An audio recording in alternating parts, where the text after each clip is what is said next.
Good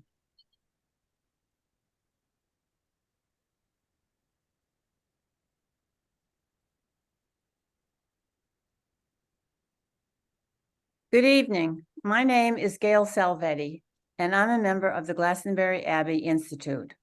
Welcome to the first Zoom program in this fall 2023 season. Our speaker tonight is Father Thomas Massaro. Before we begin, let's remember to use the chat pod for any technical questions or difficulties. The Q&A pod is where you put your questions for Father Massaro. Please enter your questions as soon as they come to you, and they will be ready immediately when he finishes.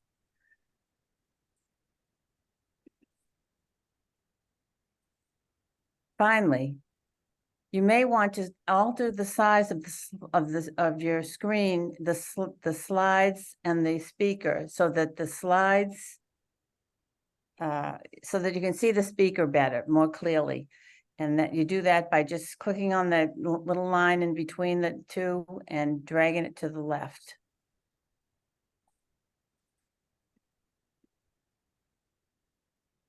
Okay, so Father Massaro is professor of moral theology at Fordham University. And I looked it up, and he gets rave reviews from his students. He has authored several books, including Mercy in Action, The Social Teachings of Pope Francis. In addition, he has 2 new books coming out in October: Pope Francis as Moral Leader and Living Justice, Catholic Social Teaching. It is my honor and pleasure to give you Father Thomas Massaro. Father Thomas? Thank you so much, Gail, for that warm introduction. And I'm delighted to be participating in this 3-part series because although I'm living here in the Bronx, New York, Fordham University, and I was a native of New York, I spent my first 18 years of life here, I've actually spent a majority of my adult life in the state of Massachusetts. I did my college years, 4 years out in Amherst College, Western Mass. I had my novitiate in the Jesuits in the 1980s was in the city of Boston. I worked for a couple of years at Bishop Connolly High School in Fall River, that's southeastern Massachusetts. And then I had over about 15 years teaching at that School of Theology that used to be called Weston Jesuit School of Theology in Cambridge, and then it became part of Boston College. It's now called the School of Theology and Ministry of Boston College. So I've moved around since then, but I think that adds up to something like 23 or 24 years of my life. That's nearly half my life in the state of Massachusetts. And I have actually been to the Glastonbury Abbey that's sponsoring this institute and these talks. Been to Hingham. Mostly I've been through Hingham on the way to Cohasset. It's at Route 228, I recall. So it's a lovely part of the state. And I'm so delighted that there are so many listeners participating in this first of the 3 parts of our series. I also am familiar with Father Tim Joyce at the Glastonbury Abbey. And many of the listeners, I believe, know about the nonprofit organization called A Faith That Does Justice. It's led by my good friend, another Jesuit priest, Father Peter Jives, and I'm sure the overlapping membership, many viewers are part of that. I'm part of the board of A Faith That Does Justice, which is a great nonprofit. If you don't know much about it, look it up. They're always looking for participants in their programming as well. So as Gail's introduction mentioned, my entire career, I could list more books and articles and courses that I teach. They all boil down to the study and appreciation of those 3 words. They're somewhere on your screen there: Catholic social teaching. And I'm going to, in the next 10 minutes or so, just walk you through an overview. I call it the foundational points about Catholic social teaching: what it is, where it comes from, what it consists of, how does it operate, the methodology, that is. And after those 10 minutes, we'll be launching into the series of the 6 themes that we'll treat today. And then there'll be 4 more themes next Tuesday. And then the final Tuesday of our series, I'll be doing some of the contributions of Pope Francis, focusing on the current pontiff and how he has advanced many of these same themes. So there's an outline there. There is method to our madness here, but hopefully you'll emerge from this series, even if you know quite a bit about the Catholic Church's tradition of teaching about justice and peace. Hopefully you'll emerge with an even deeper knowledge and appreciation of the great riches of Catholic social teaching. So let's get started with that. Of course, it's always a little bit artificial to be on a Zoom screen. My students, Gail mentioned my students give me good reviews. That's because in a classroom, it's easy to kind of reach out to people and energize them. I'm not so persuaded that the Zoom screen is the ideal venue or genre for communicating enthusiasm, but I think it's possible. I had to teach for 2 semesters on Zoom. In fact, I was sitting in this very chair for most of the year 2020, teaching students over Zoom in various courses. So let's hope it works. I'm sure it will. And to tell you the truth, I'm mostly interested in the last 20 minutes or so of each session, when your questions will be forwarded. We have a way of registering your questions, and then I'll be very happy to answer the questions that arise. I always learn from the questions that any audience poses to me. Okay, so let's do those couple of maybe 10 minutes of foundational issues. What stands behind Catholic social teaching? How can we understand where it's coming from? What is its context? The very broadest context is the fact that the Roman Catholic faith is committed to 2 things simultaneously, and they go together. You can't separate them out. It's our identity as people in this world on earth. We're terrestrial beings with a body and concerns about how the world is going at this very moment. Very practical, very material, very grounded, concrete. That's half of the picture. But the other half of the picture is our spiritual destiny. Now, it's easy to say heaven or paradise or beyond the tomb, the other side of the tomb. There's so much we don't know. It's a great mystery. What is our ultimate destiny? But to be Christian is to have one eye on our supernatural destiny, to be with God forever as we were created, but never to the exclusion of the well-being of ourselves on earth and all other people on earth as well. So as Christians, we're committed to making this world, with all of its warts and all the sinful conditions and wars and poverty, to making that as good as possible. We call that ameliorating the conditions of the world, making them somewhat better. It's not just an optional thing. We have a duty as Christians, and especially as Roman Catholics, to care for our world. That includes creation. We'll be talking about ecology and the environment, Pope Francis's great encyclical Laudato Si, but also our fellow brothers and sisters, especially those who are poor, who are marginalized, whose lives are precarious, they're vulnerable, maybe they're refugees, maybe they're oppressed and have a very low standard of living. We have an obligation. So that's my first point. We're an inner worldly faith. We care about this world, the here and now, and especially the dignity of our brothers and sisters, those in need. And secondly, we have that other eye on our supernatural destiny of heaven. Now, people usually talk about modern Catholic social teaching, and that's a good phrase because it's really since 1891, the year that Pope Leo XIII published the first great social encyclical. We'll be talking about the meaning of social encyclicals in about 2 minutes from now. But it's really the last 130 years that we've had this tradition of modern Catholic social teaching. Popes publishing encyclicals, bishops' conferences writing very important pastoral letters about peace and social justice. You might ask yourself the question, well, what were we doing for 1800 years?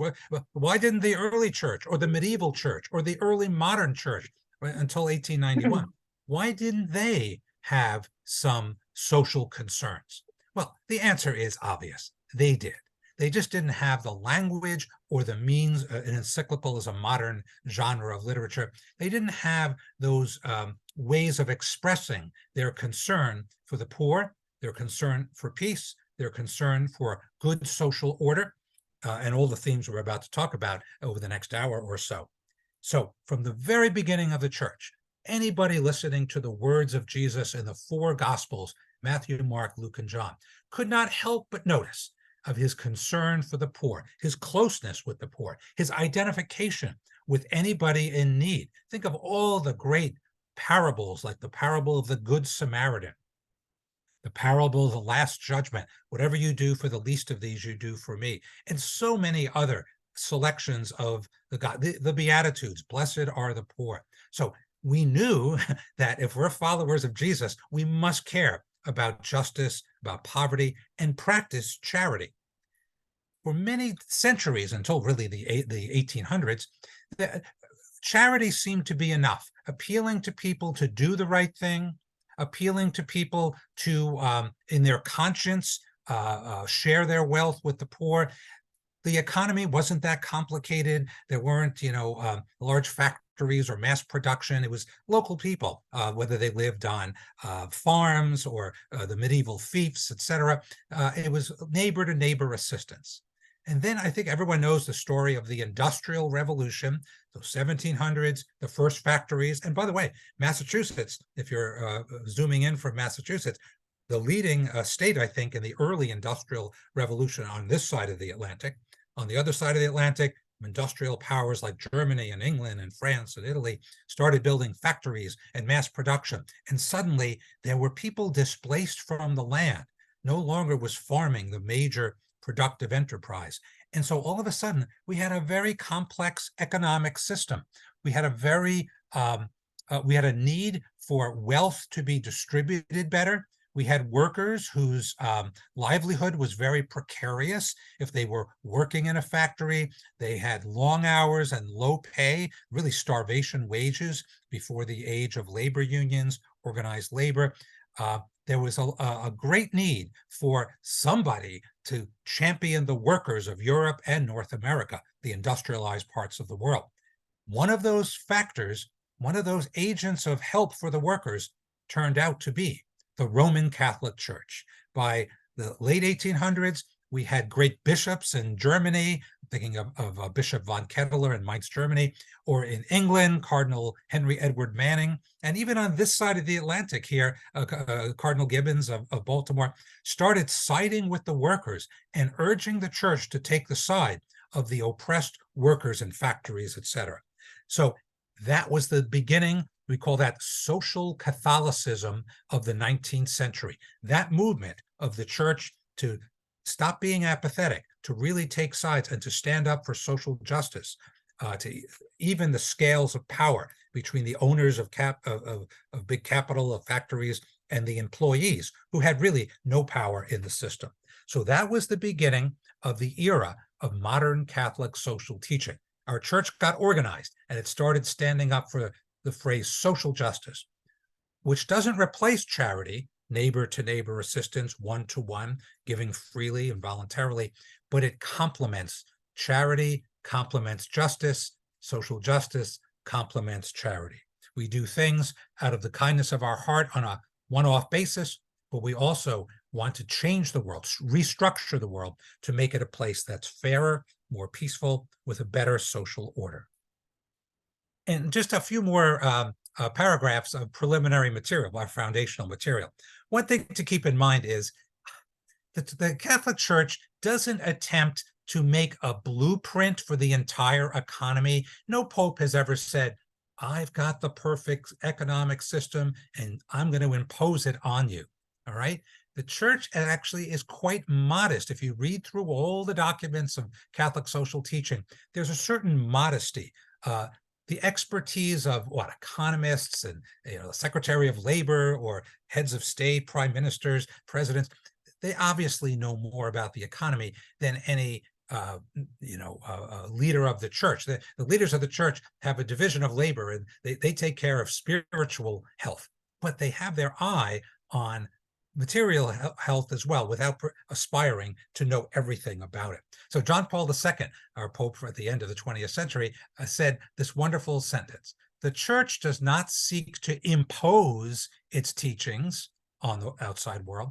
It only seeks to propose ways of achieving justice. Not impose, forcing, but propose offering up good ideas, candidates, appealing ideals and virtues that all people should follow, such as cutting down on greed and sharing the wealth and distributing wealth to all people and not just a very few people.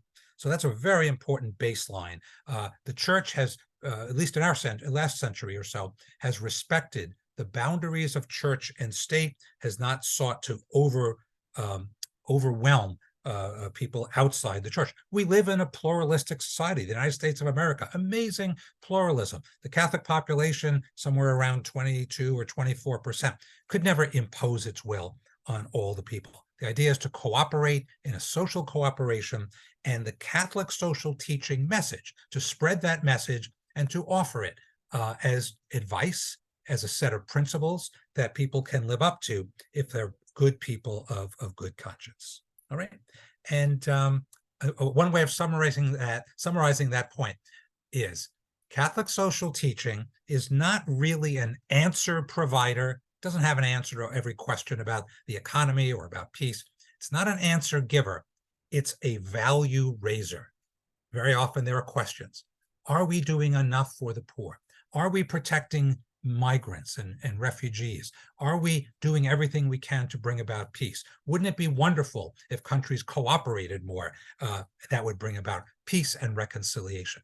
These are the values, the types of values, and we'll see more coming up, that the Catholic social teaching tradition seeks to share with the rest of the world. And since I mentioned documents, I'm going to hold up a couple of documents. These are my visuals. They're easy enough. So if you're as old as me, or maybe a little older, you might remember that the church used to produce a lot of pamphlets, so church teaching documents in pamphlet form. And many of those documents were documents of Catholic social teaching. There's about 15 papal documents in this category.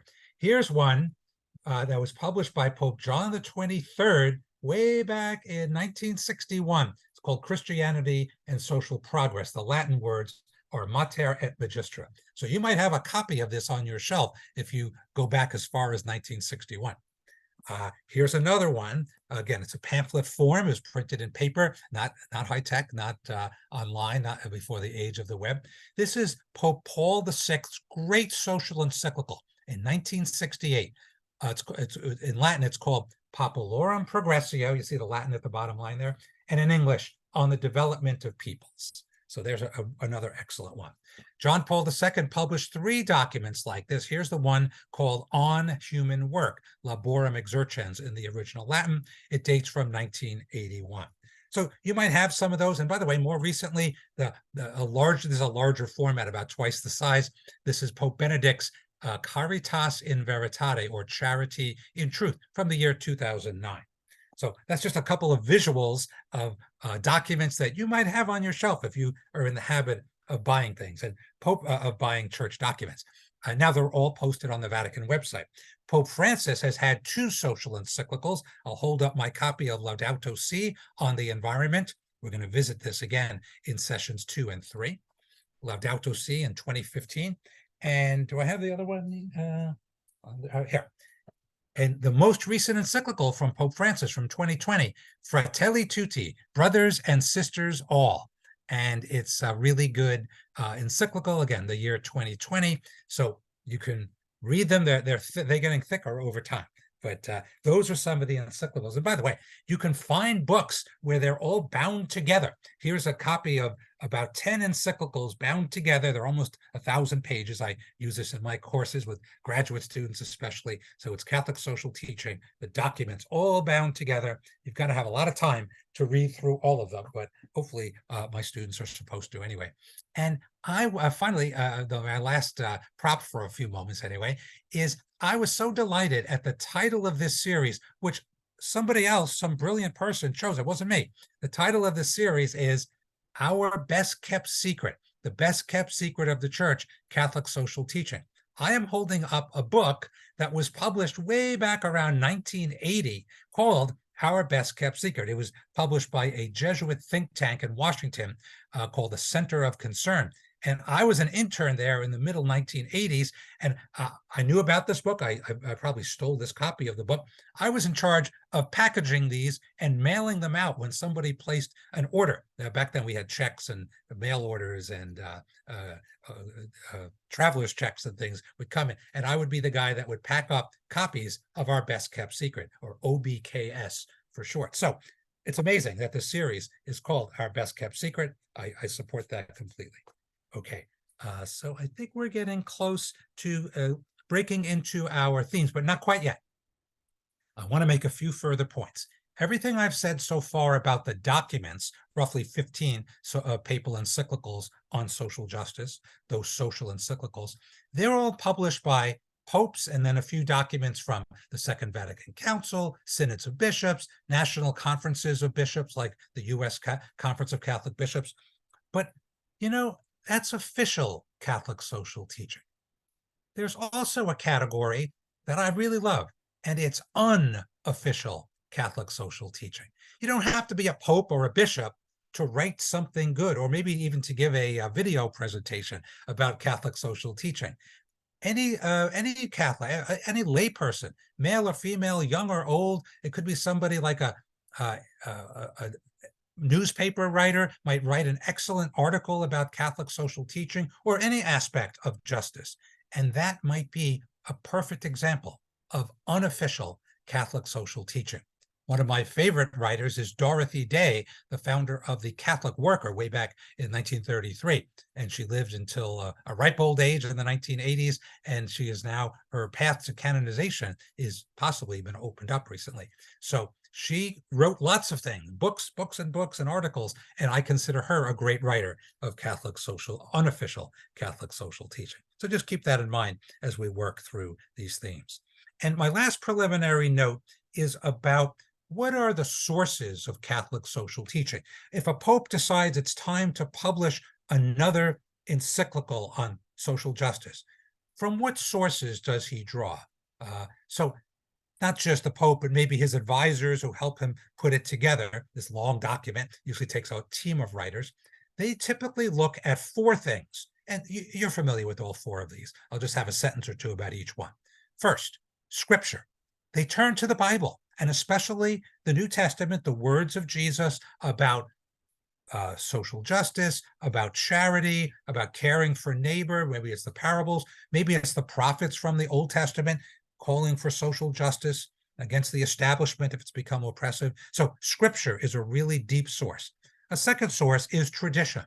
As Catholics, we believe that it wasn't just, God's revelation didn't end the day that the last gospel writer finished his gospel, Matthew, Mark, Luke, or John, or St. Paul finished writing his letters, or the book of Revelation was finalized. God continues to reveal brilliant thoughts to saints, doctors of the church down through the ages, and church people too, like popes and bishops and unofficial authors of Catholic social teaching, male and female, lay and clerical. So tradition. So besides Scripture, we have tradition, a growing body of understandings by theologians, by writers, by church officials. A third source of Catholic social teaching is reason. So I always say this to my students: the best part of the human body is the gray matter of the brain. I think that's true, more or less. We are able to reason our way from premises to conclusions. If we figure out ways, here's an example of the just war theory. It's a product, not of the Bible, it's not even in the Bible, but of reason.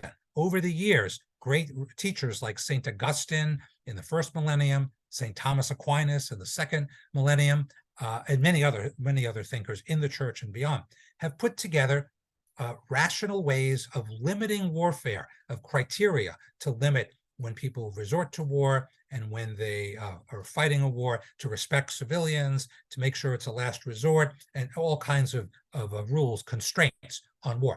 That's a product of reason. And it's a good thing that we have using the gray matter of our brain to figure out the ways of pursuing peace, limiting violence and war, and of course, pursuing social justice in the economy and politics, etc.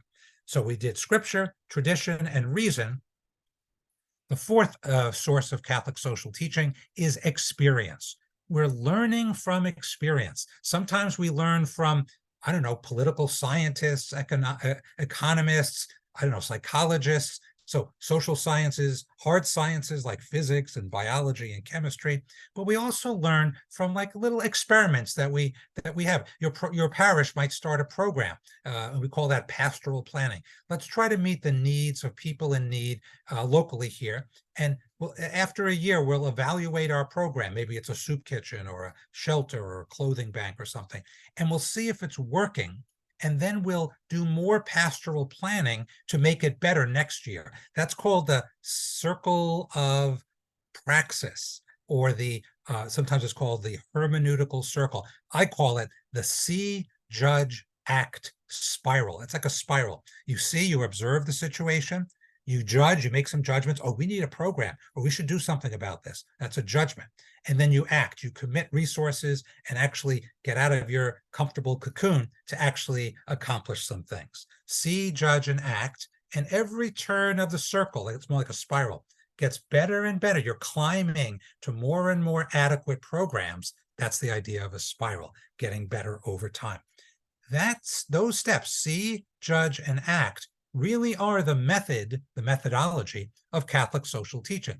All those popes who write encyclicals and promulgate them and publish them, they've gone through a process of see, judge, and act themselves before publishing that encyclical. See a problem, discern, figure out what's wrong, maybe have a little diagnosis of a social problem, then make a judgment.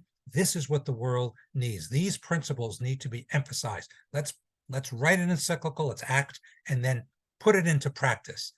Let's implement it. Let's apply these lessons to the real world and send out suggestions for what dioceses and parishes can and should do to follow up on these words. So they're not just words, they're actions as well. Okay, so there's your primer. There's your background foundations. Now we're ready for the theme. So I'm going to request the slide from my tech person here. Put the slide up of the 6 themes that we're going to cover today. And by the way, once again, if that slide is too big or too small, you can put your cursor at the right side of it, and you can make it bigger by sliding it towards the right, or you can make it smaller, see me bigger if you want, by sliding it to the left. So if you want to see my face or you want to see the slide bigger, you've got control over that by your cursor, okay? So what are the 6 foundational themes? We're going to spend about 5 or 6 minutes on each of these, and then I'll take your questions shortly after the top of the hour. So just to say them out loud in case you have trouble with your screen. The first one we're going to treat now is the dignity of every human person and the idea of human rights. The second theme, or the B on this list, are the collective ideas: solidarity, common good, and participation. The third theme is family life. The fourth theme, here's the hardest word I'm going to use all night. It's a jawbreaker. Doesn't go through spell check. Subsidiarity and the proper role of government. I promise to explain that in full. You've never seen the word subsidiarity either. Fifth theme we're going to look at today is property ownership in modern society. And to own property, to be an owner of what, capital or anything, bank account, investments, means that you have both rights and responsibilities to use your property wisely, prudently, and generously. And my final theme for tonight, it's the 6th on this list, is the dignity of work, the rights of workers, and support for labor unions. And I'll walk you through a little bit of the church history with those things, okay? And by the way, just to give you, you'll get a slide later on these, but just to mention, next time we have 4 further themes. I'll just mention them briefly. 7th theme is colonialism and economic development. That's the 8th theme is peace and disarmament. The 9th theme is the option for the poor and vulnerable. And my final theme next week, it will be care for the natural environment.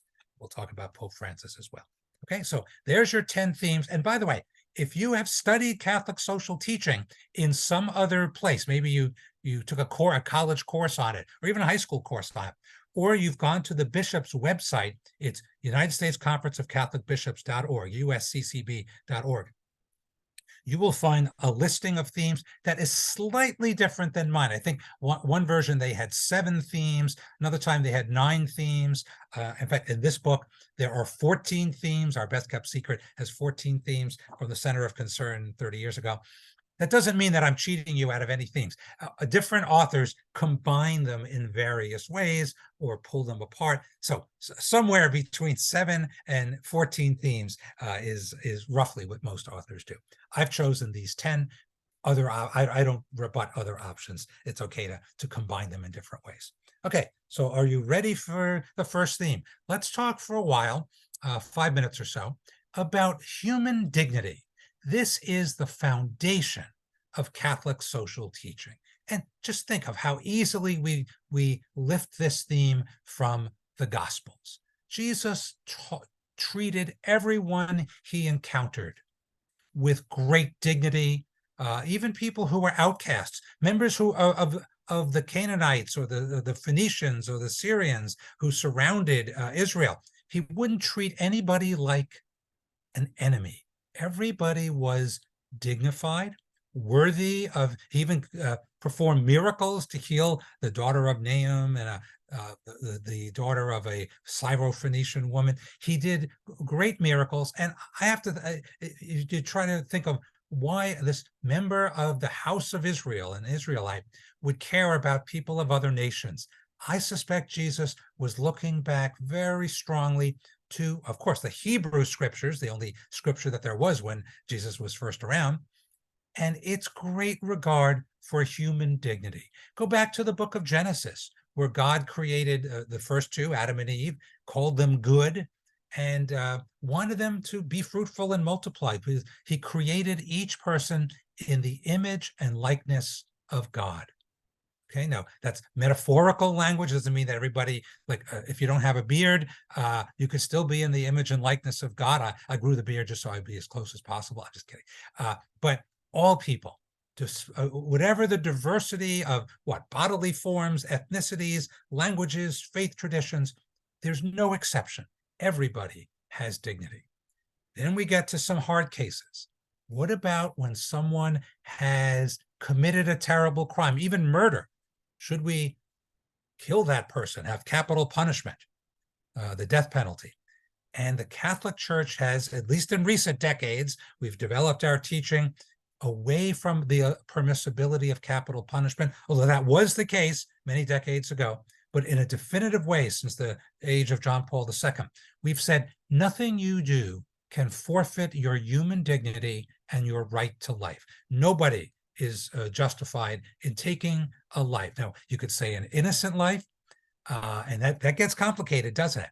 What about in war? There's an enemy combatant who's about to kill either you or, more pointedly, other innocent people who are not armed. So if you're a soldier for one side, can you kill the soldier on the other side? This is getting ahead of ourselves. We'll treat war and peace next week. But these questions of justified killing are never easy, but defending all human life as much as possible, respecting the dignity of all people, and that includes from conception to natural death. And so the church has taken some very strong, and I have to say, often unpopular stands against abortion, against euthanasia at the end of life, so-called mercy killing.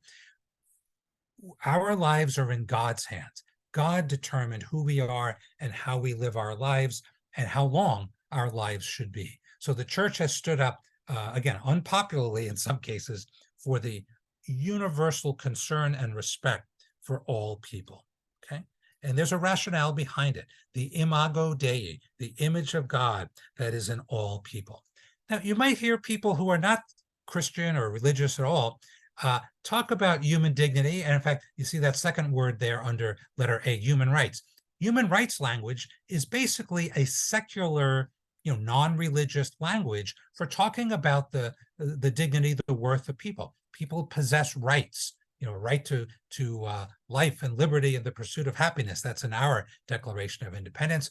The French, in the year 1790, the French Revolution, had the Declaration of the Rights of Man, and they had their list of rights. The United Nations, on December 10th, 1948, look, the 75th anniversary of the Universal Declaration of Human Rights is coming up on December 10th.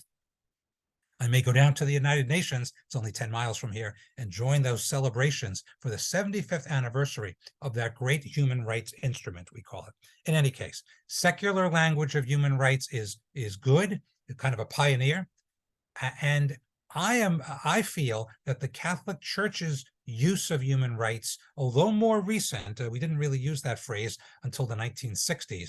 Pope John the 23rd wrote Pacem in Terris, a great encyclical in 1963, giving the Catholic version. It's sometimes called the Catholic Charter of Human Rights. So we were latecomers to this idea of human rights, but I believe that the Catholic version of human rights is a very satisfying account because the rights are lodged in people by God alone, and nobody else, no human, can take away the rights or the life of anybody else. Again, there are complicated factors like killing in self-defense or killing in warfare. We'll get to those later, but that is the satisfying version of human rights grounded in our very picture of the universe, God's creation, our response to that gift of grace, and of course, our response of love to all of our neighbors. We should never think of hurting another person, much less taking their lives. Okay, so that's a pretty good picture of human rights and human dignity. I think it's a familiar concept, and just for you to know, it's the foundation of Catholic social teaching. Trying to figure out ways to treat people with the full dignity, to accord them the dignity that they deserve by the nature of being created in the image of God. All right, take a breath. We're ready for the second theme. And the second theme, solidarity, common good, and participation, is really the inverse of the first theme. I actually think of it as a scale. If you emphasize theme one, the first theme, it gets too individual. It's all about my rights and my dignity and those things. But it needs to be balanced, and it's not impossible to achieve a perfect balance with the community. It's not all about me. In other words, that's a common phrase, right? It's about our life together in community. Ideally, the community serves individuals, protecting their rights and dignity, and the individual contributes to the community, even to the point of making sacrifices. Every time you pay your taxes, you're making a sacrifice for the common good. That's part of the second theme. What did I always say? Taxes are the price we pay for civilization. Okay, so the idea that we're all in this together is the communal aspect. And the phrase we have, and it comes from the Greek symphoron and from the Latin bonum commune, is the common good in English. All languages have their own version of this phrase, the common good. Looking out not just for number one, but for everybody.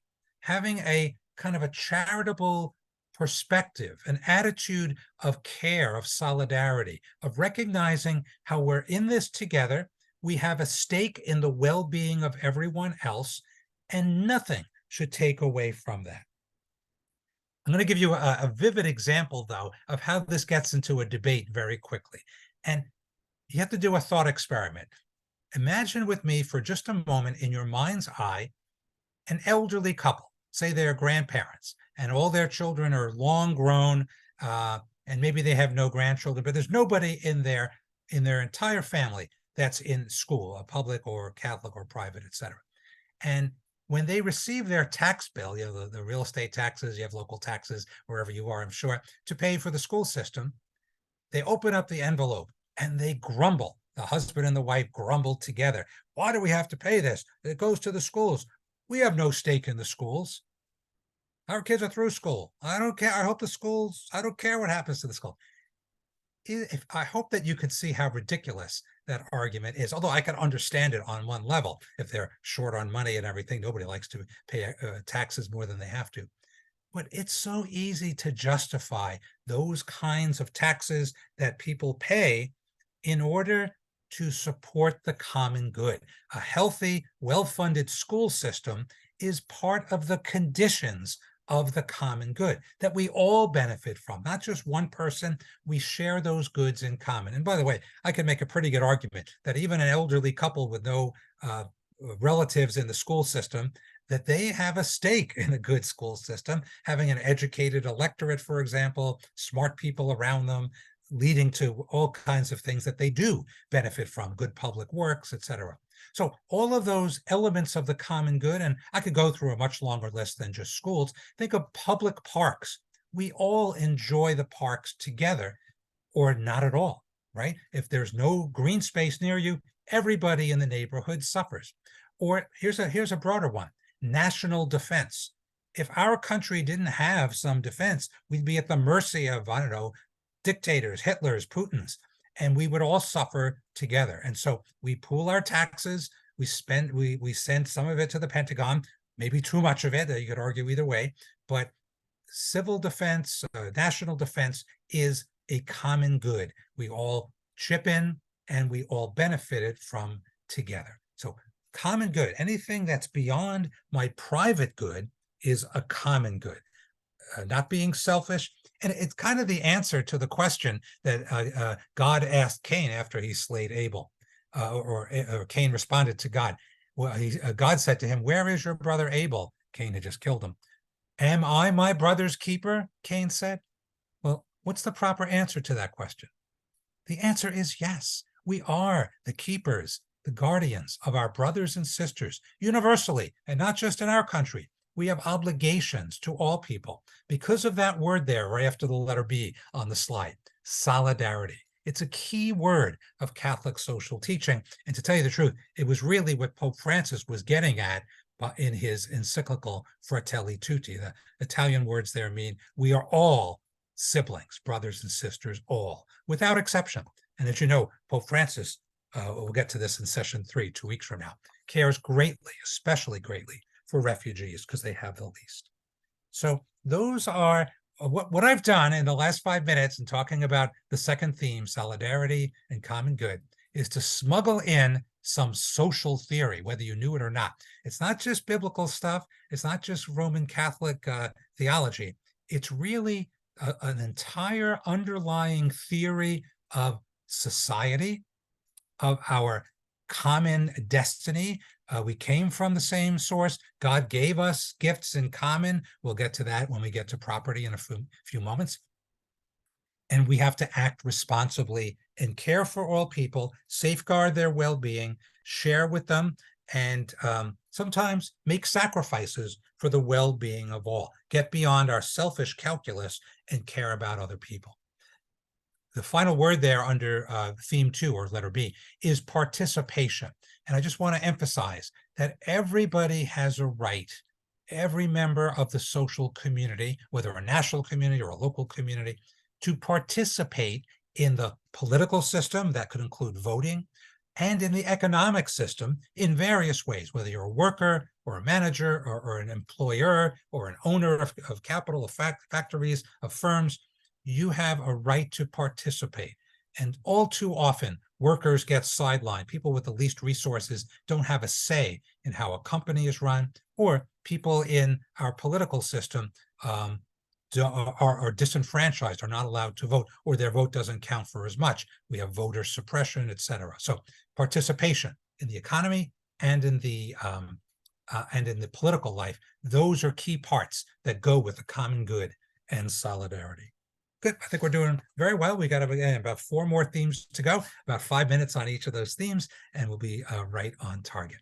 So the next theme, it's C on that slide there, the third theme of our list of 6 for tonight, is probably the one that we can all relate to the most readily. It's vivid, it's concrete. We come from families, we're parts of families, families of origin, families that you have with a spouse, children or grandchildren, if God blesses you with that. What does the Catholic social teaching tradition say about family life? Well, it has some very interesting and I would say beautiful phrases to describe family life. My favorite, and it goes back 100 years nearly, is this phrase. It's the family is the first cell of society. It's like we're an organism. The society is a large organism, a human body or a whale or any large animal. And every one of its cells contributes something, as small as a cell is, contributes to its common life. And that's where the vitality of society lies, in its family. You see the word family, familiar, the people who are familiar to us. Maybe they're our parents who nurtured us, who gave birth to us, raised us, and taught us everything. They were our first teachers in the ways of faith. Maybe it's siblings, maybe it's extended family like cousins, uncles, and aunts, all eventually grandchildren. These are the elements of family life, and that is aptly described as the first cell of society. A second beautiful phrase that the church has come up with to describe family life and its importance is the domestic church. So we belong to a parish, that's a local church, that's great, with hundreds or even maybe thousands of people in any given parish. We belong to a diocese, we belong to a church in the United States. We belong to the worldwide Catholic Church with, I think it's 1.3 billion people or something. But the closest unit to us is the family. And that's where, again, the vitality is. That's where we learn virtues, the ways of love. That's where we expect to find love. What's the old definition? Family and home as the place that they have to take you in, even if they don't want to. Hopefully they always show up at their door. They will take you in. We're guaranteed. So the bonds of family are sacred in the Catholic social teaching tradition. Parents have rights. And by the way, children have rights too. And they are really entrusted with the really sacred duty of raising up future people, citizens of a country, members of a church, faithful believers, participants in civil society, as well as the economy and the government, etc. Okay, so the domestic church, that's where people learn their virtues. That's where people seek out their habits, their virtues like love.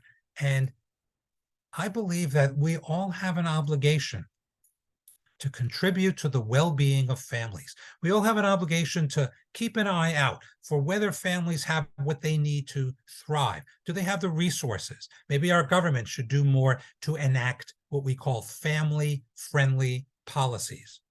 The accessibility of affordable daycare, childcare for children, so that parents can do other things, including be in the workplace. Do we have good education? Do we give people the policies like parental leave? And so obviously we want to have maternity leave. Now we have paternity leave very often, but other kinds of leave to take care of aging parents. So sick leave and other kinds of discretionary leave.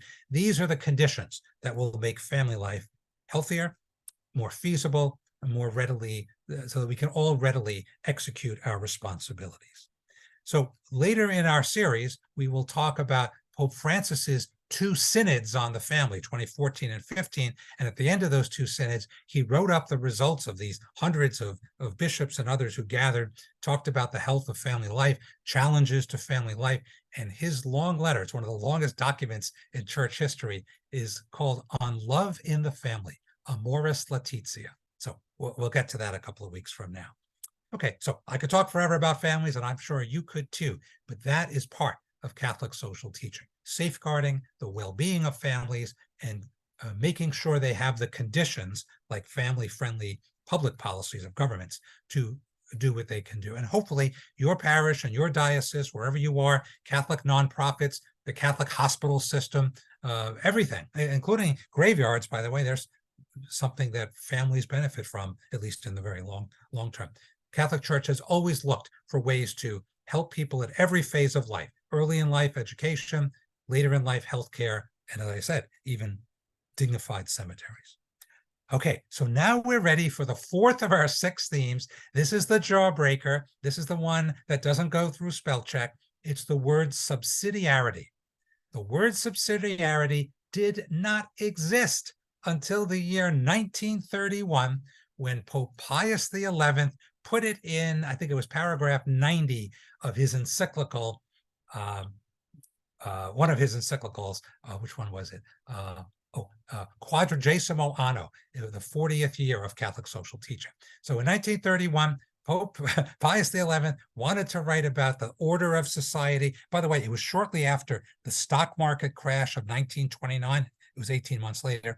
And the great the Great Depression had just started. So he wanted, in both the United States and in Italy, where he was, and all over Europe, all over the world.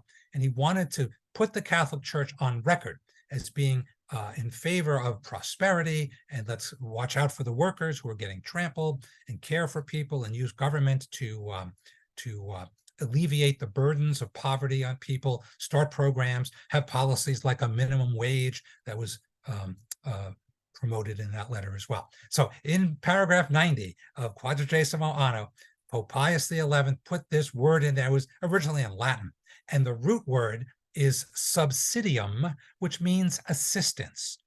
So the idea of subsidiarity is that all levels of society, the local, the regional, the national, even the universal level, think of the United Nations or global pacts and covenants and treaties, all the levels should help and assist, subsidiums assist each other. They should all work together, a division of labor. And so we know how this works. It's just common sense. The national government from Washington, D.C. does not send garbage trucks into your neighborhood. They're controlled by your local municipality. Maybe it's a city, maybe it's a county, maybe it's just a small village or hamlet. They take care of trash removal. You might go to the next level up if you're going to have like regional roads, state routes, bridges, tunnels. Those are usually on a state or at most regional level, taking care of the infrastructure and doing things like dredging ports and building bridges and tunnels. Those are regional things appropriate to a state or region. And then you've got some goods that have to get kicked up to the upper level because they're national in scope. The building of the interstate highway system back in the 1950s under President Eisenhower, there's a good example. And I mentioned national defense. There are plenty of things that only a national government can do. But there are also many things that a local government can actually do better because it's closer to the people. This is not brain surgery. It's really a common sense approach to dividing up the labor of getting good things done. So we want cooperation. We want each level that I just mentioned to respect the other levels. And by the way, it's not all about government. Local nonprofit organizations, voluntary associations, they have a role to play. We call this the institutions of civil society, not controlled by the government, not really part of the formal economy. It's not about production and distribution and investment, but ways that people invest their time, ways that people volunteer to do good work, humanitarian good works for other people. So think of voluntary associations that you might be a part of. Many of them are based in the Catholic Church. I'm so proud of our church. It's St. Vincent de Paul societies, Catholic charities at every level, on the local level and the national level. Catholic Charities USA, coordinating these things, some of them concerned with poverty alleviation or healthcare or emergency relief, disaster relief, like Catholic Relief Services. I'm a member of the Jesuit order, so we have the Jesuit Refugee Service, internationally taking care of refugees, all parts of the world. These are all civil society, not part of government, but government too has its role to play at all those levels. In the United States, we call this federalism. We have a federal system. The states have certain power, and the counties and municipalities have certain duties. And Pius XI, way back in 1931, said that it would be imprudent. It would be really a disaster, he said. It would be an offense against good order for any one level to dominate the others. They have to work together, respect each other, and that's how good social outcomes come. Social coordination, social cooperation. Popes have been very optimistic that this can go well. And as a matter of fact, Pope Francis, in this, again, the most recent and social encyclical from the year 2020 in Fratelli Tutti, he has an entire chapter on the bases of social cooperation, and subsidiarity plays a major role. Is that clear enough? I think that's a really important part of Catholic social teaching. It makes sense. It's kind of a common sense insight, but it's one that should not be overlooked. And I just want to add one final note on this this fourth theme, subsidiarity. Sometimes some commentators take it too far in either direction. Okay, so there are people who think that everything should be controlled by the centralized government. Or after all, it's more efficient. Washington, D.C., they have more power. And by the way, they do. The Internal Revenue Service is a pretty powerful group. The Pentagon is a pretty powerful group. The U.S. Department of Labor, pretty powerful. They get things done. They have ways of distributing resources, etc. We need them. But not at the expense of local autonomy. So there's a certain level of local autonomy, respecting the states and the municipalities. So that's one end of the spectrum. People who are overly enthusiastic about national solutions at the top level, they're in favor of centralization. The other end of the spectrum are the extreme localists who maybe they're just suspicious of the federal government. They had a bad experience. They don't like red tape. That sometimes Washington has a lot of red tape, federal programs. So they are radical localists. We call this defensive localism. And they distrust anything that's outside of maybe the local city hall. And they believe in minimal government. And that's just going too far. And you could find popes throughout these papal encyclicals on social justice talking about what I call the sensible center. One end of the spectrum hates the centralized solutions. The other one overly relies on centralized solutions. The sensible center, where we balance these two levels and many other levels as well, that's where the center of gravity of Catholic social teaching has always lied. Okay, so I think we've done justice to subsidiarity. You've learned a new word. Again, see if it goes through spell check. It never works for me. I have to double check the word subsidiarity. It's still a very valuable thing 100 years after nearly 100 years after it was founded. Okay, you're ready for the last two. Now these 5th and 6th themes for today, property and work, they get a little complicated. And I'll try to keep it on the simple level. We don't need to solve all the world problems. We can't. And by the way, to any of the claims that I've made, you could probably think of objections. Maybe I overemphasized subsidiarity. Maybe I didn't get family quite right. Or maybe the Catholic Church documents didn't quite hit the right balance for your satisfaction. Look at the first two themes. Maybe you're more of an individualist, so you like the first theme, persons and human rights, individual level, and maybe you're not so up on the communal level. The second theme, solidarity, common good, participation. There's a balance to be struck. Objections are very often reasonable. And the ideal of Catholic social teaching is not that we pretend we have all the answers and we impose them on others, but that we are learning. We're journeying along the way, revising our understanding of society and people and institutions that support people. And it changes over time. As a matter of fact, I think the first thing I'm going to say now about property ownership is to remind us how much the idea of property has changed over time. If you were born even before the year 1900, your idea of property was probably land, real estate, in most cases, arable farming land, agriculture, because really until the last century, most people on the earth were farmers.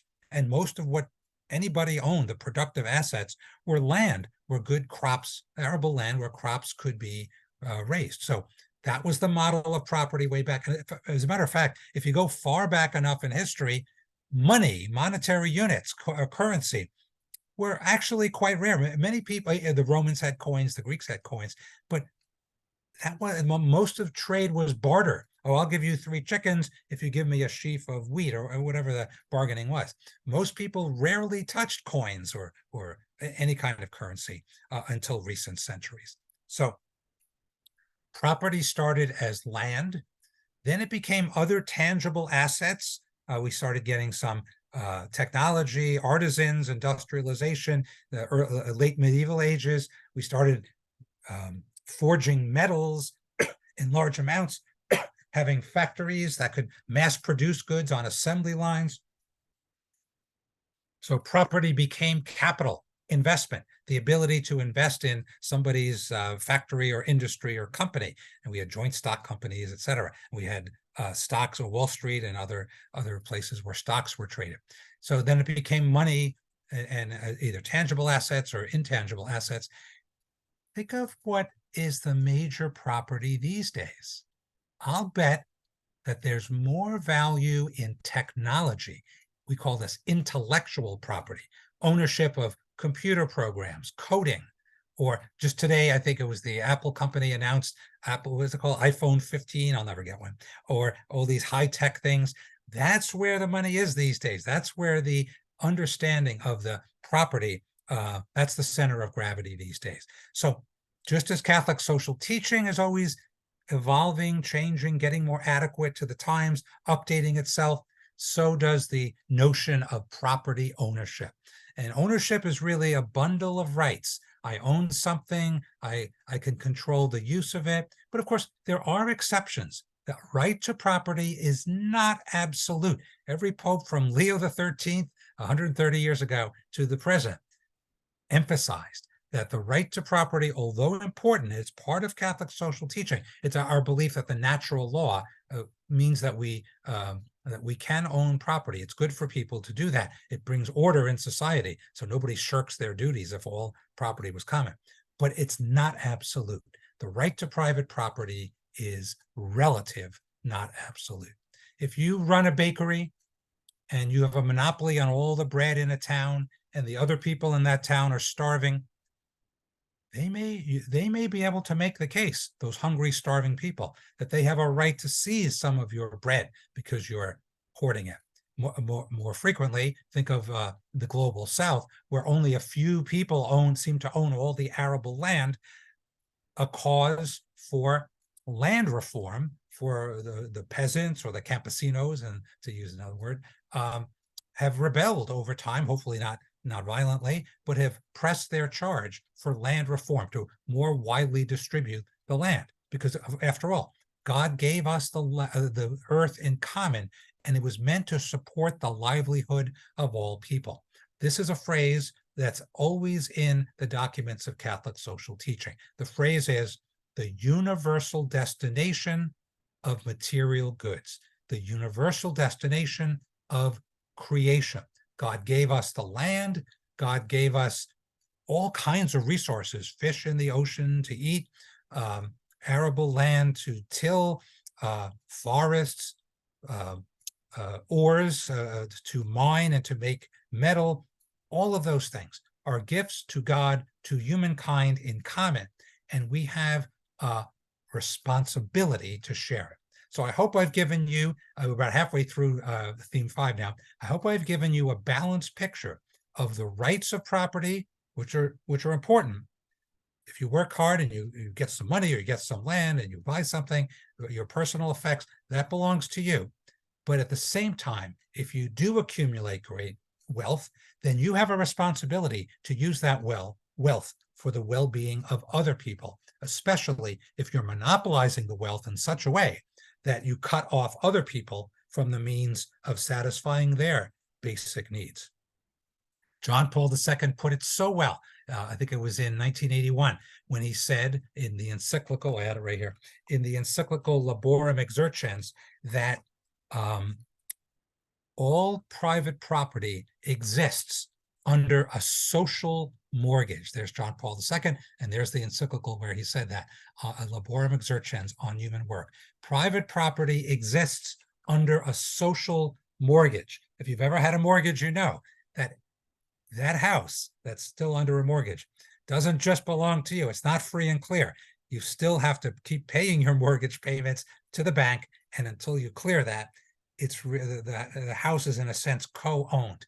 All property is in a sense co-owned. You cannot monopolize it in such a way that others are cut off from the chance of supporting their livelihood. There's that phrase again, the universal destination of material goods. Okay, so I think I've made most of my most of my claims here. It's somewhat controversial. Some people accuse the popes, even though I think they're very nuanced, very careful in what they say, the way they balance those rights and responsibility of property. Some people have always accused them of being socialist or communist or not respecting private property. And it's an ongoing debate. You know, are the bishops, are the popes overly socialistic?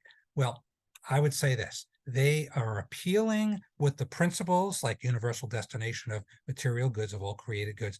They're appealing to our conscience to consider not just my self-interest, but the good, the interests of all, the common good that we all share. So careful balance, accusations fly all over the place, but I think the principles are clear, even though it's hard to know exactly how to apply them. For example, does my right to property, my own property, mean that I can't be taxed, whether that's income tax or property tax or any excise tax, purchase tax, sales tax?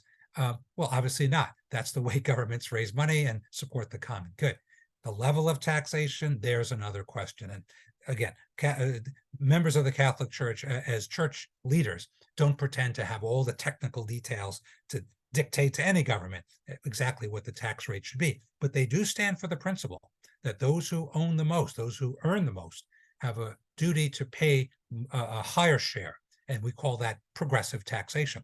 The United States has progressive taxation. Almost every country on earth that I know of has progressive taxation. It's sensible, it's fair, it's common sense. So I think we are ready. We're in our last 5 minutes of my presentation. So get those questions in mind. We're up to my final theme: the dignity of work, the rights of workers, and support for labor unions. I've pretty much tipped my hand already on the content of Catholic social teaching on this bundle of concerns. Everybody has dignity, and that includes dignity in the workplace. The workplace should never be a place of humiliation. It should never be a place where all the power is, centered at the top of the pyramid. Workers should be listened to. There's that word participation from theme 2 all the way down here in theme 6. People should have their rights in the workplace respected.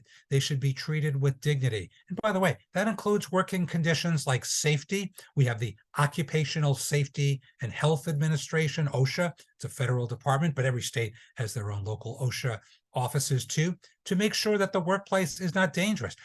In the early days of the Industrial Revolution, 150 years ago, lots of workers lost limbs or are blinded or lost their hearing to overly loud or dangerous machines, get caught up in the gears, and nobody was there to protect them until laws were passed. So the dignity of work and the rights of workers to safe employment practices, that's a bedrock part, not just of Catholic social teaching, but really of any humanistic approach to the world of work. Okay, fair conditions for workers, all types of workers. There are white-collar workers. I'm a professor myself.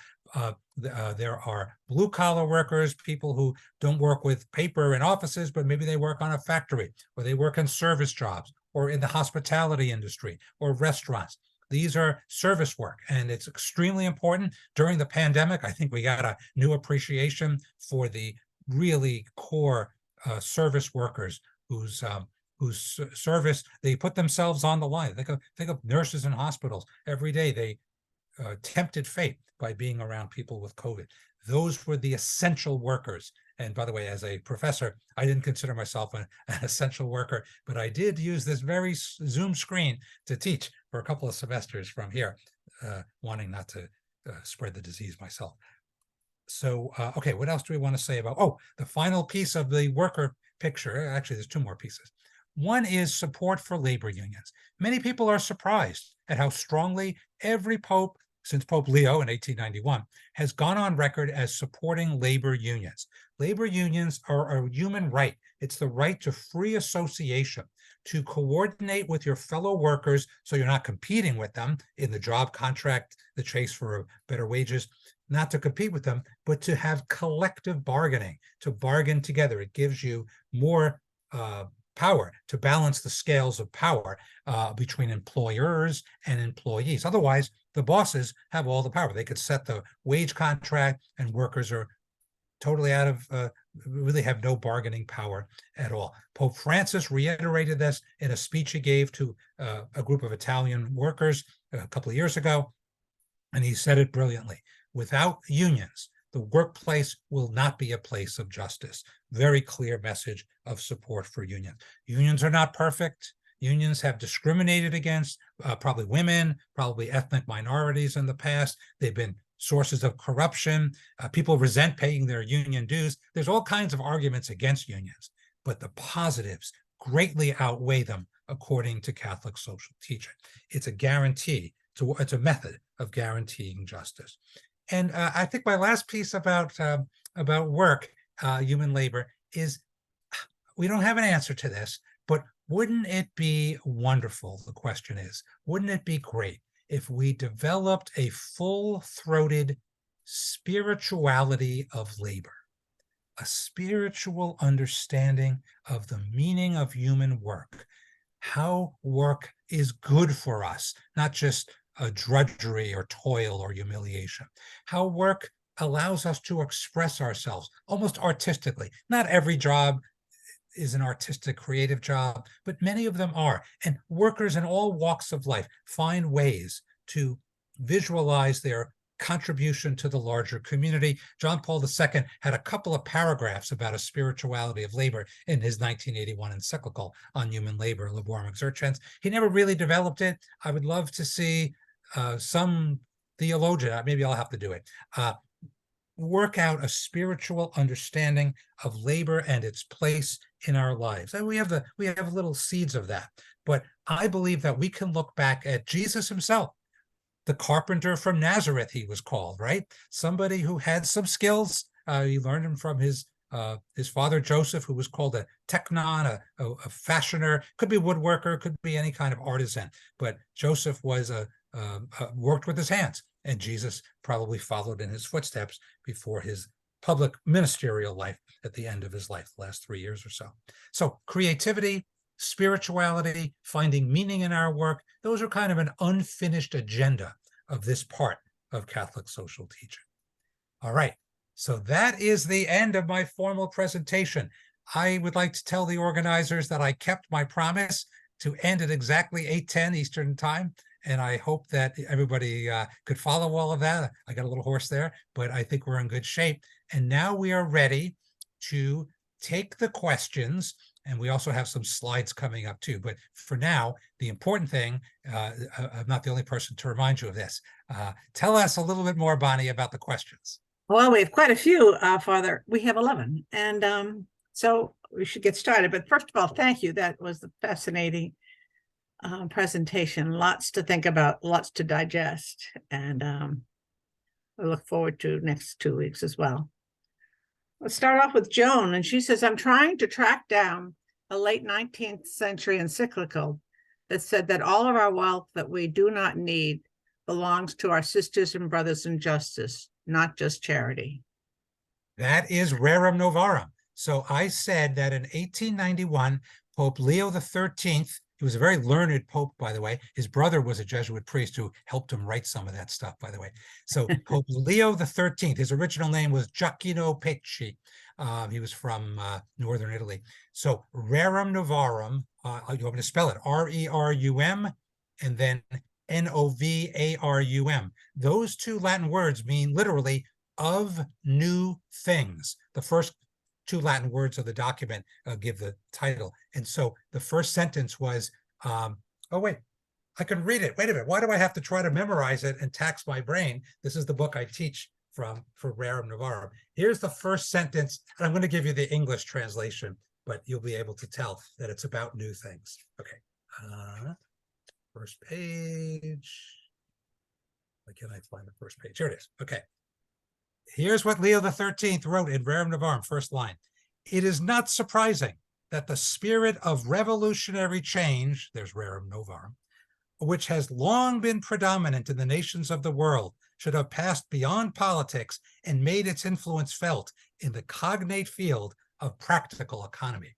So exactly what your questioner said, economy, it involves the sharing of goods. So our surplus goods, those who've compiled large bank accounts and, I don't know, magnates of industry, captains of industry, had an obligation, Leo was saying, to share their wealth. And by the way, that's not original to Pope Leo. Go all the way back to the patristic era, the first 4 or 5 centuries of church time. Many of those people, St. Ambrose of Milan, St. Augustine of Hippo, I think that quote actually came from St. John Chrysostom, that our surplus goods belong to the poor. If you've got too many goods that you can't even count how many cars and clothing and whatever you have, you should be sharing that as a matter of justice and as a matter of charity. So thank you. Good question. Okay, and a second question from Joan, or comment. I have a theory that Jews are more comfortable with doing justice, Catholics or Christians with doing charity. I think Catholics are more comfortable with Mother Teresa than they are with Dorothy Day. Hebrew scriptures are filled with directions to do justice, and Gospels seem to be more centered on charity. Am I wrong?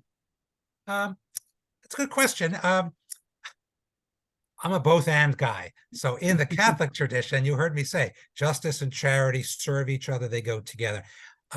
Boy, how much do I know about the Jewish tradition? I do know this. The Hebrew word for justice is tzedakah, right? So it comes from a root SDQ, tzedek. So the right thing to do. And doing justice in the Hebrew tradition is similar to the Greek tradition that we really inherit. Giving to each person what they have due, what they have coming to them, what is just, a right apportionment. Remember this, in the ancient, when the ancient Israelites took the promised land, they divided it into these 12 tribal units, and each family and each tribe were given an apportionment of land. I don't know if it was exactly equal, but there was the idea of a division. So I think there's something in the Hebrew mindset that does look to justice, a division of goods, maybe in a literal sense.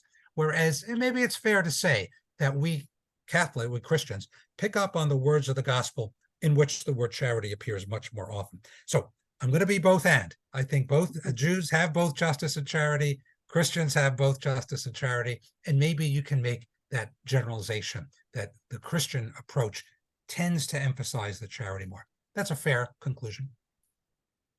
I am from the Baltimore Catechism era. How are the themes of Catholic social justice now incorporated into current religious education? Oh, good. Okay. Yeah. Well, as you know, so I caught the tail end of that. I still, for my confirmation, I had to memorize in the late 60s, early 70s. I had to memorize some little parts of the abridged, shortened version of the Baltimore Catechism. And by the way, that's not a bad pedagogy. I wish my college students would memorize some of these things. Anyway, I have open notebook tests because they're afraid of memorizing anything. But yeah, so the question is Catholic social teaching getting imbued or inserted into our religious education? I'm not the ideal person to ask because all of my teaching has been at higher education. So many years, graduate schools, seminaries, and now undergraduates is as low as I did teach high school for 2 years, but I was in history. But I will say this, about 10 years ago, the U.S. Catholic bishops promulgated, you may not like it, but they promulgated a somewhat controversial lesson plans. Is it called a curriculum for religious education at every level? And they publish books. By the way, someone's making some money on those books. It's not me, by the way. But and I in those 10 years, I have not even seen a copy. I haven't picked up a copy of that curriculum. I have reason to believe that Catholic social teaching, all the themes I just talked about, in some form appears in those curriculums, maybe at least from maybe age 7 or 8 up. I don't think a 5 or 6-year-old would get much out of subsidiarity, but in some form, I have reason to believe, my friends who teach grade school, they have these materials that bring these, at least the broad themes, into the classroom.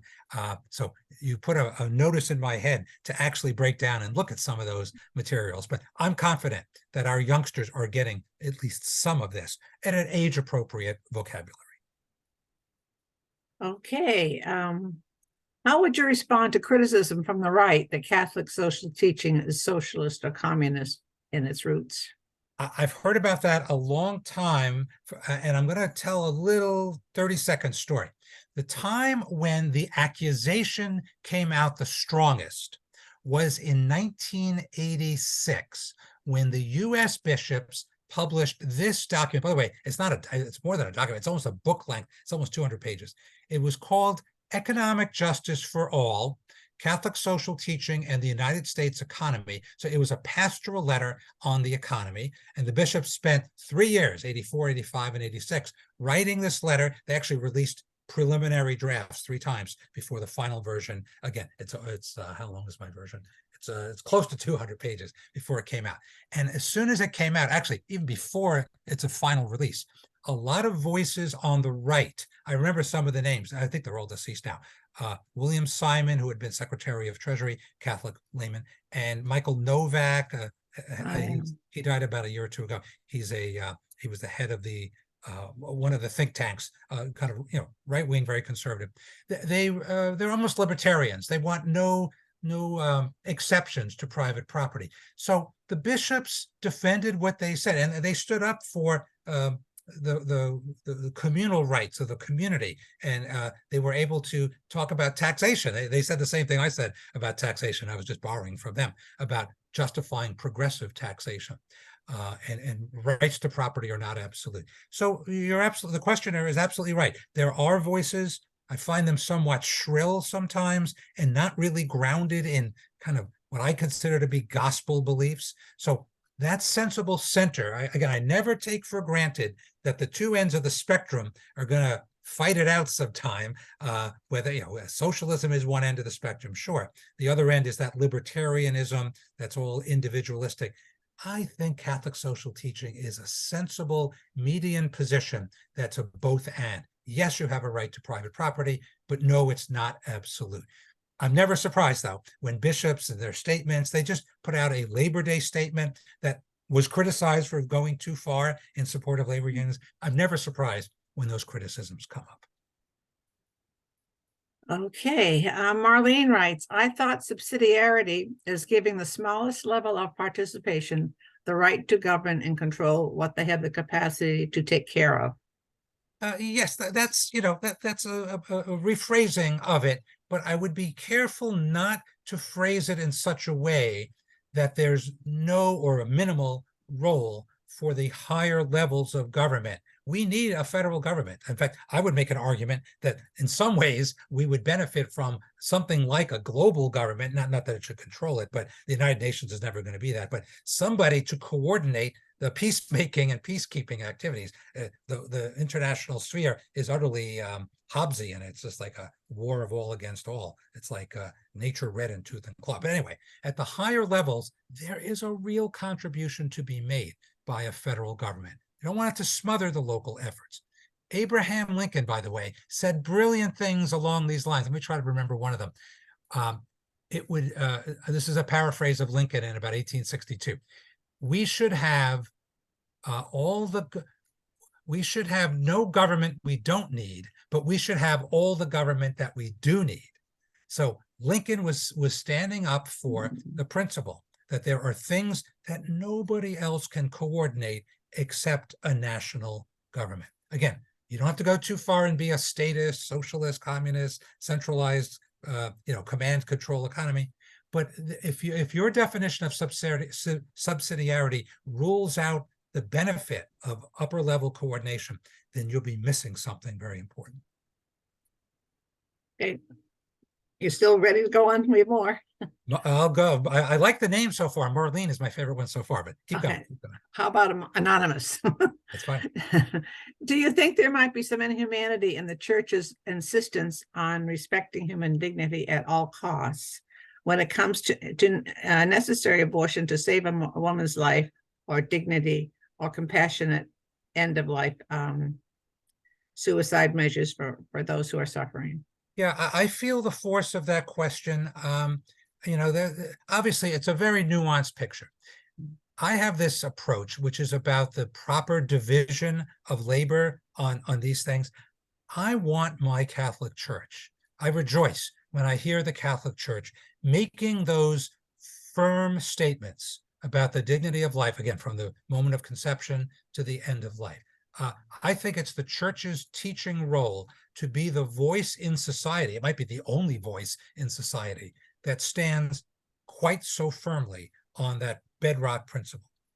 It never surprises me to hear cases, we call this casuistry, case study, of extreme hardship cases where, you know, it's so painful at the end of life that we withdraw care. Actually, that the Catholic Church actually does allow for the withdrawal of care sometimes, but to hear that there are people whose life experience suggests that exceptions should be made. Again, the what are they called? The distress pregnancies, crisis pregnancies. In my own heart, I want to leave some discretion or elbow room to the people, a doctor who knows far more about what's the outcome of, maybe it's an ectopic pregnancy or you know, just crisis pregnancies, acephalous baby about to be born. Personally, again, I want the church to be the voice that speaks about the absolute principles, but I think all in our conscience of all of us, we do wise to leave it to the local situation. If their conscience is informed, they know what's right and what's wrong. There's a certain level at which we have to respect people's application in their situation, as long as it's a very informed conscience. These are hard. You know, they are hard. Where do you think artificial intelligence fits into Catholic social teaching in the future? Well, that's a really good question.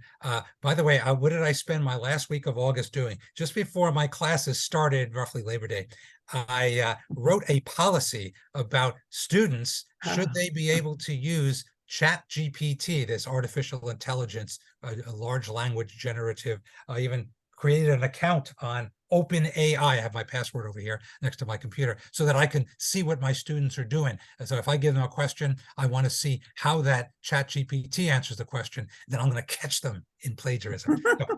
So I did. I wrote a policy, and I'm very restrictive. I don't want my students to cut corners that way. I want them to think creatively. So that's my personal opinion. But the future is a future of artificial intelligence. You can't put the genie back in the bottle. The goal is to make sure that there are guardrails, ethical guardrails, that prevent artificial intelligence, those big companies that run these models, these machines, programs and algorithms, from doing unjust things or dishonest things. I'm very worried, not so much about writing essays, although I'm worried about that too. I'm very worried about deep fakes. Deep fakes is where you could tell that OpenAI, show me a picture of candidate X saying these words, I love Vladimir Putin or something. And you could get, you know, the artificial voice simulator, you could make any politician's lips move. So it might look perfectly like your favorite politician betraying our country or something. So I'm an ethicist, so I want ethical guardrails. I would like corporations that control this technology to do a better job than they're doing right now to filter out the misuse of this technology. I'm not a coder, I'm not a technological expert, but I think there are ways of doing this. I want to play it safe, and I admire those hundreds of scientists who gave that warning letter a few weeks ago. Put the brakes on these until we get it right. Thanks. Do you think the right to property can be abused by the haves in the name of the church? And where do we draw the line? Those who own the means of production seem to historically use it to imprison the have-nots. Yeah, oh, that's a really good point. And the only example that comes to my mind immediately is, I mentioned land reform. So if you were in Latin America 100 years ago, or to tell you the truth, even today, a very small cadre of families. In El Salvador, I think there were the 14 families owned 80 or 90% of the arable land. And those families, and that's what caused all the uprisings in the 70s, 80s, and following, and then the oppression tamping down by a series of oppressive governments. That's how Romero got killed, by denouncing the opponents of land reform. So the church, by the way, was working hand in glove with those 14 families. And that wasn't the only country where that happened. I think Chile, Argentina, other Latin America, other Central American countries.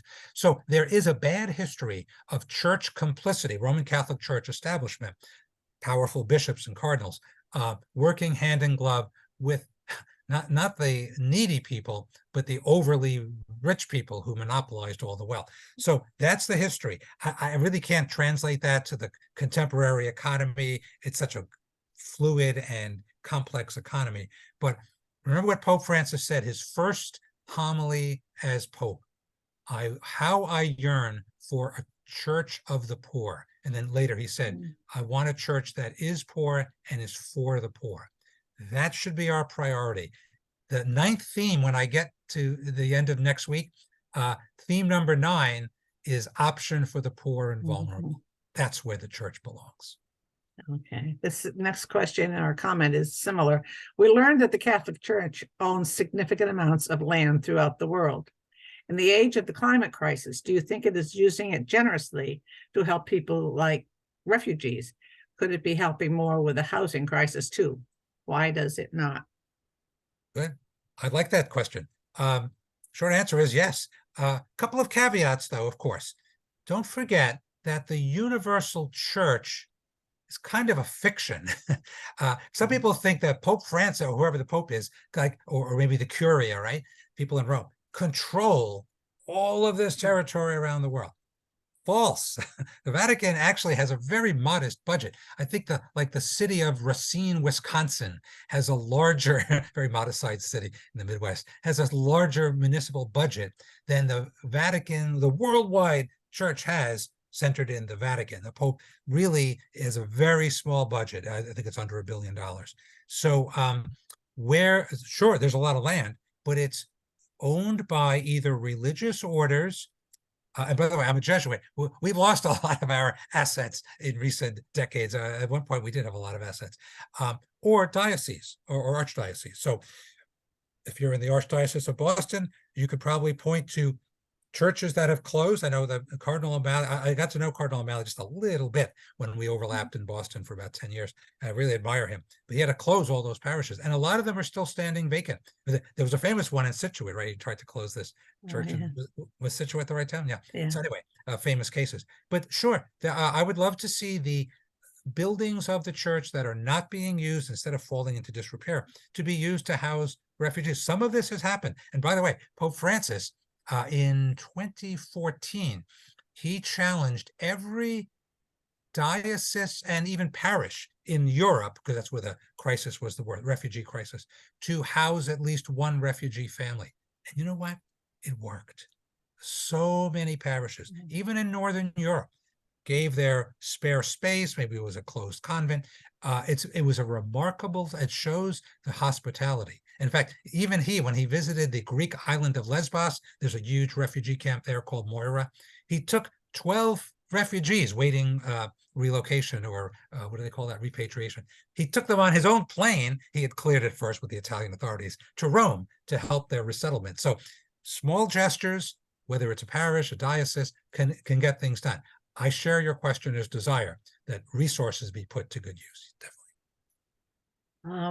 Another anonymous attendee question. What is the church's position on monopolists like Elon Musk and Jeff Bezos, and what they have done to society? That's a really good question. I'm pretty knowledgeable about all of these documents, and I can't think of a single place where such a specific maybe admonition or guidance is given. Concentrations of wealth. And of course, the gentleman you just mentioned, Bezos, you could probably add Bill Gates or Warren Buffett. Yeah, certainly Elon Musk. Those are near monopoly. I agree. They have power because they have almost total control over industries, mostly tech industries in those cases. So the principle of the universal destination of material goods comes in here. But of course, we have to apply it. You're not going to see the word Elon Musk in any papal encyclical. But if you apply that basic principle that God created the goods of the world to be shared, then it's a very easy connect the dots to say anybody who controls that much money, nine figures, 10 figures, hundreds of billions of dollars, is probably not sharing adequately. Now, I do admire Bill Gates, even though he's in the top 5, right? He created the Bill and Melinda Gates Foundation. They've done amazing work against global poverty and diseases and illiteracy and all kinds of research. So I admire people. I still don't know why you need more than like 2 suits. I have 2 black suits. That's good enough for me. I've never even had a car, but if you have a car, What's wrong with the one? Why do you need a second? Anyway, there's always going to be rich people, but Pope Francis has joined the predecessor popes in speaking out for equality rather than great inequality. Thanks. I think there are four more. Are you up for four more? Lightning round. I'm good at it. Okay. What is the church doing today to help bring about the Green New Deal in the US? Do you think they could be more vocal in their support to workers' rights as more franchises move to unionize, especially in Massachusetts? Yeah, no, I like the force of that question. I mean, the short answer is we've never have we done enough, at least for my satisfaction. And it sounds like your questioner's satisfaction. If you said the word Green New Deal to the Pope, he wouldn't know what you're talking about. He's no expert on U.S. politics. He only visited the United States once in 10 years, and that was mostly to appear before the United Nations. He did appear before the U.S. Congress. He's not tracking the Green New Deal. Nobody in the Vatican probably knows much about that. But when he wrote Laudato Si, here it is, a care for our common home, he talked about the basic underlying principles of fighting global climate change, eliminating the use of carbon fossil fuels, lowering the carbon footprint that each of us has. So yes, in as much as any legislative package, call it the Green New Deal or any other, Biden's Inflation Reduction Act, IRA, which was really mostly it was climate change for about a third of it. He would support any Catholic social teaching interpreter would support those things. So it was climate change and one other item there. What was the other item? It was Green New Deal. I guess that's it. Okay, but these are progressive pieces of legislation. I use progressive in a very positive sense of the word, not a partisan one, that make progress, that get us closer to sustainability, to a healthy world that's sustainable, and the resources of Catholic social teaching, the principles, the tools, the vocabulary that we have support all of the things that I heard in that question. So thanks for that question. I find the concept of spirituality of work fascinating. Would be so interesting to explore more how we serve each other, live out our gifts, and more. That's a comment, I guess. That's all. Oh, yeah. That's a great comment. And I made a joke there. I said, well, someone has to write this book. Maybe I'll do it. So yeah. It's one of my aspirations. Can I tell a story? It's a very brief story. So the Jesuits, I'm very proud of my Jesuit order. I've been a Jesuit for 40 years now. I just went past the 40-year mark last month. One of my first internships, I did my novitiate in Boston for 2 years. One of my first internships was with the Labor Guild of Boston. At that time, it was run by Father Mort Gavin, and then he got ill, and Father Ed Boyle, and then he died in the year 2007.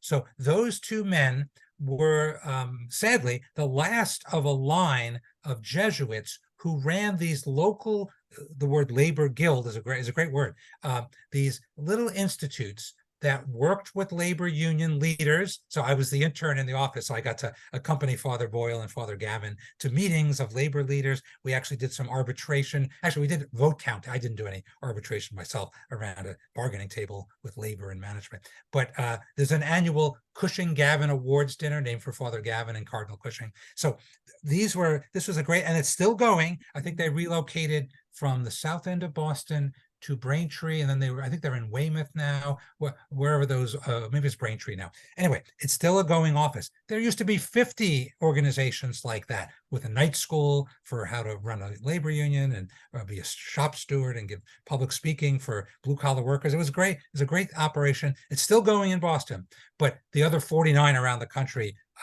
ceased operation. So big fan of the labor movement. The Jesuits have a proud history of working in labor guilds. It's kind of dried up now, but Boston has the last outpost of it. And the idea of a spirituality of labor is such a promising thing. Think about it. We spend a third of our lives in the workplace. If you're a workaholic like me, even more, because when I'm not teaching, I'm writing or doing research, but many of you might be workaholics like me. So maybe half of your life is work-oriented efforts and time. Except for sleeping, it's the biggest thing we ever do, right? Most time consuming. We should be able to find spiritual meaning in that work, even if your work is drudgery. Did you ever hear? Okay, so here's the very brief version of the story. One day, there was a man in medieval Europe. He was a reporter. I don't know if they had reporters back then. It's a story. Let's go with it. And he asked three men what they were doing. And they had bricks and things like that, and they were stacking bricks. So he said, "What are you doing?" The first guy said, "Oh, well, I'm just making a living. It's my job." "Oh, okay." And the second, "I'm just, making ends meet." The second guy, he was a bricklayer too. The reporter asked him, "What are you doing?" He said, "Well, this is my career. Right now I'm a bricklayer, but I'm hoping to become a skilled artisan later. So in my career, so I'm building my career."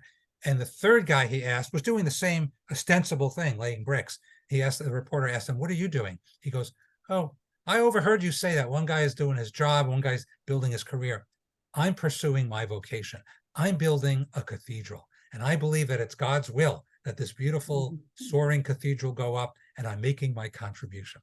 So no matter how menial your work is, I don't want to be a bricklayer, but I admire bricklayers. They do skilled work. I need them. I live in their buildings all the time.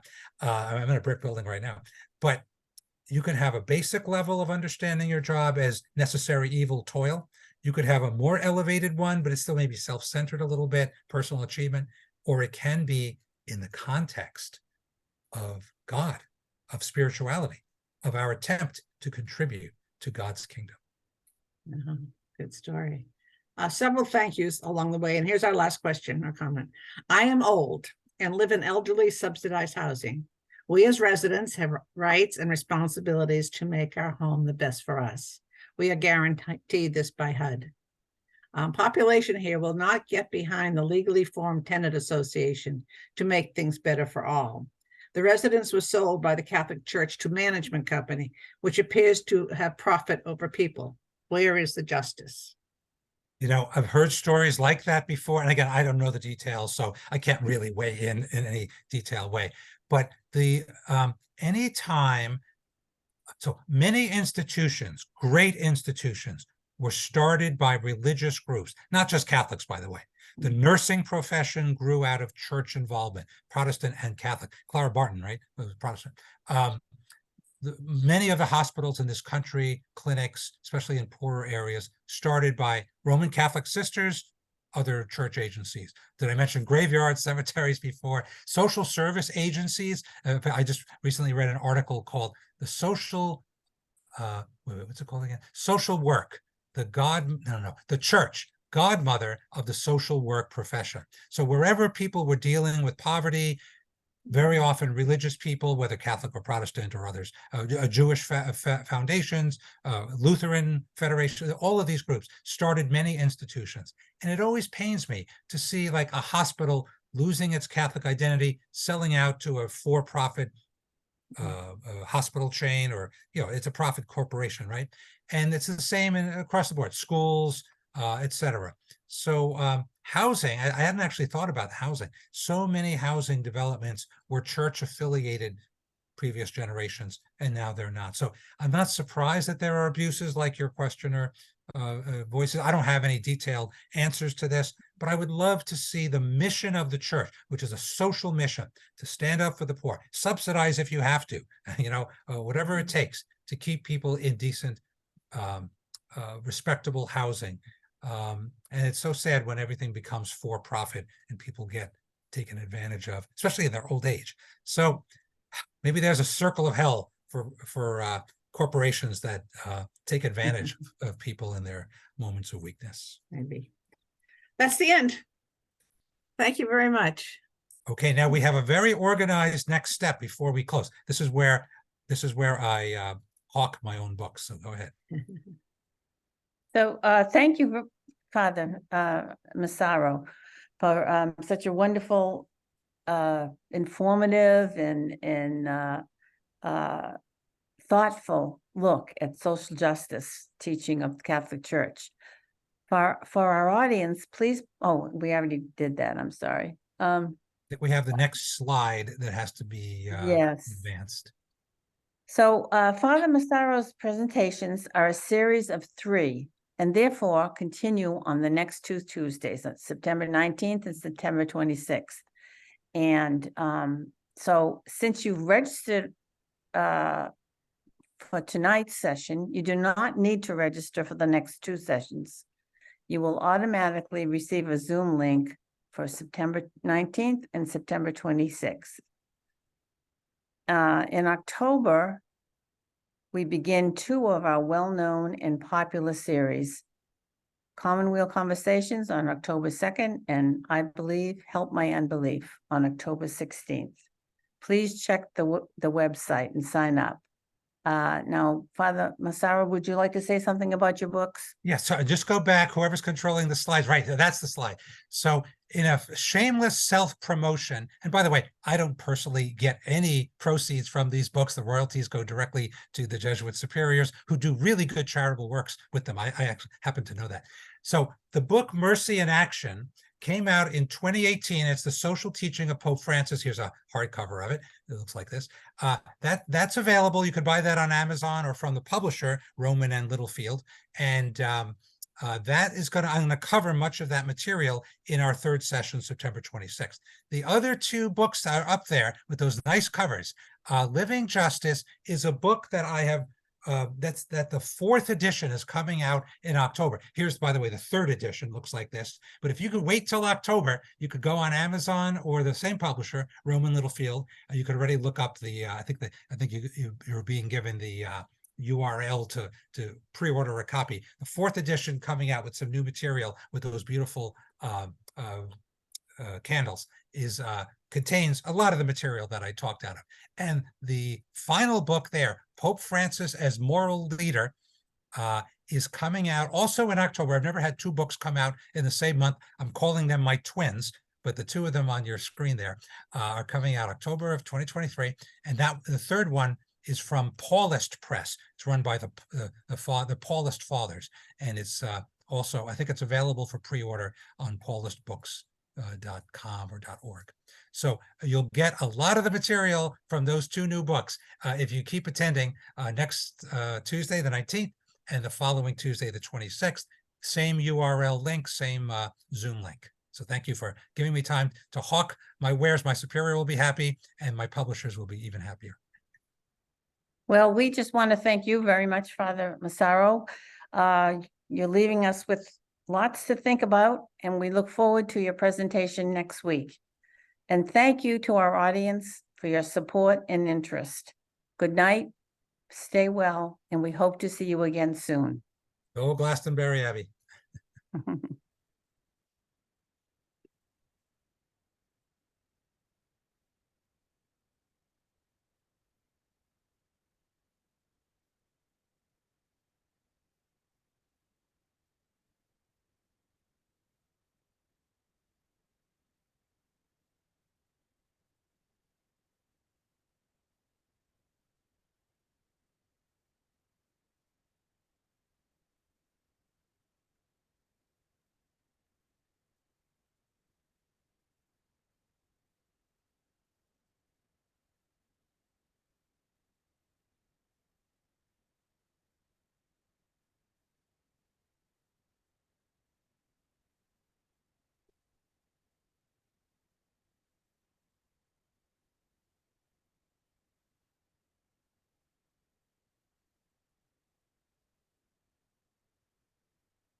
Great work, everyone. Nice job. Good, went well from my perspective. I'm a little hoarse, but that's okay. A lot of questions. Yeah, a lot of questions, yeah. That That's was the most we've ever had, I think. yeah. And they were ready on time. Yeah, they were good. Good questions. If anybody has suggestions for things that I could do better next Tuesday,